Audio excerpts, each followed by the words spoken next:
Excuse me ভাইয়া, একটা এঙ্গেজমেন্টের gown দেখান তো। আরে সুমন, তুমি এখানে? এই দোকানটা আমার। তোমরা কি একে অপরকে চিনো? হ্যাঁ, ওকে তো আমি অনেক আগে থেকেই চিনি। ও আর আমি একই স্কুলে পড়তাম। এঙ্গেজমেন্টটা কার আর কার জন্য গাউন লাগবে? আমার আপুর জন্য। তুমি বিয়ে করছো?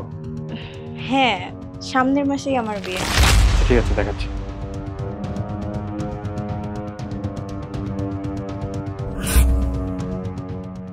ছবিটা কার?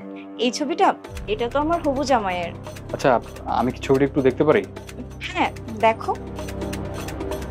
কি দেখে মনে হচ্ছে না মেড ফর ইচ আদার? আরে তুইও না, ধুর কি সব বলিস। সুমন, তুমি ওই গাউনটা প্যাক করে দাও, ওইটা আমার পছন্দ হয়েছে। আচ্ছা ঠিক আছে, তোমার বিলটা করে দিচ্ছি। এই যে তোমার গাউন।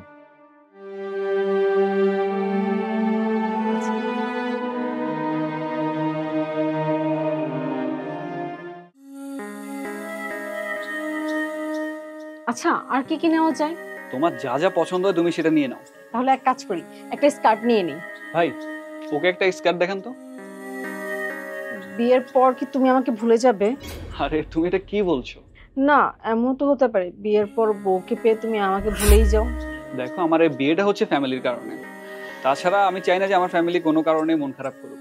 এদিকে যদি আমার বিয়েটা হয়ে যায় আমার ফ্যামিলিও খুশি থাকবে, আর তুমি তো আগে থেকে আমারই আছো আর আমারই থাকবে।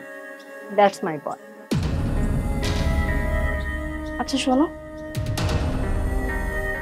কালকে এই দোকান থেকে যে গাউনটা নিয়ে গেলাম সেটা ফিটিং হচ্ছে না, তাই চেঞ্জ করতে হবে। তার আগে তোমার সাথে আমার একটু পার্সোনাল কথা আছে, একটু বাইরে আসবে? এখানেই বলো না, বাইরে যেতে হবে কেন? না আসলে এখানে কথাটা বলা যাবে না, চলো বাইরেই যে কথাগুলো বলবো চলো। আচ্ছা ঠিক আছে, চলো।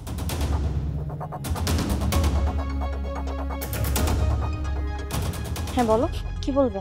তুমি যে ছেলেটাকে বিয়ে করতে যাচ্ছ সে ঠিক না। সে ছেলেটা আমার জন্য ঠিক না মানে?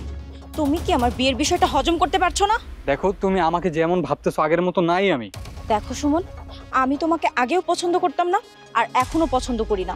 তুমি কি এই সামান্য বিষয়টা বুঝতে পারছো না? দেখো, তুমি আমাকে আগে পছন্দ করতে কিংবা এখন পছন্দ করো কিনা সেটা কোনো ব্যাপার না। কথা হচ্ছে সেই ছেলেটা তোমাকে ধোঁকা দিচ্ছে। একদম চুপ করো। তুমি সব কি বলছো আমি কিছুই বুঝতে পারছি না। তুমি কি ওর সম্পর্কে কিছু জানো? আমি জানি, কারণ আমার দোকানে সেই ছেলেটা তার গার্লফ্রেন্ডকে নিয়ে এসেছিল। আরে বাহ, তোমার দোকানে দিনে কত শত মানুষ আসে আর সবাইকে রেখে তোমার শুধু ওর কথাই মনে আছে, তাই না? ওর কথা এর জন্য মনে আছে কারণ ওরা দুজন এমন এমন ব্যাপার নিয়ে কথা বলছিল যেটা মনে থাকারই মতো। ওরা কথা বলছিল এটা নিয়ে যে বিয়ের পরও সেই ছেলেটা, সেই নষ্ট ছেলেটা তার গার্লফ্রেন্ডের সাথেই থাকে। এই সব কথা শোনার পরেই ওদের চেহারা আমার মাথায় স্পষ্ট ফিক্স থাকে। বাস, অনেক হয়েছে সুমন। আমি আর ওর ব্যাপারে তোমার মুখ থেকে একটা কথাও শুনতে চাই না। আমি গেলাম। শোনো, আমার কাছে প্রমাণ আছে।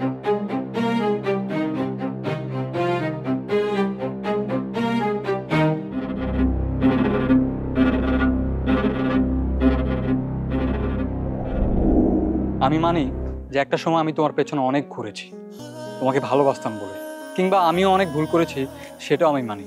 কিন্তু একটা মানুষ সবসময় একরকম থাকে না। আর এটাও সত্য যে ভালোবাসার জন্য ভালোবাসার মানুষের সাথে থাকতে হয়, দূর থেকেও ভালোবাসা যায়। আমার ভালোবাসাটাও অনেকটা ওরকম। আমি তোমাকে দূর থেকে সবসময় ভালোবেসে গিয়েছি আর তোমার ভালোই চেয়েছি। আমি জানি তুমি হয়তো আমাকে এখন আগের মতো ভালোবাসো না, কিন্তু আমি সবসময় তোমার ভালোটাই চাবো। আর আজকেও তোমাকে আমি ওয়ার্ন করছি, তোমার ভালো কথা চিন্তা করো। আর বাকিটা তোমার ডিসিশন, যেটা ভালো হবে সেই সিদ্ধান্ত তুমি নিবে। That's it. রিয়া, আমাকে কি একটা সুযোগ দেওয়া যায়?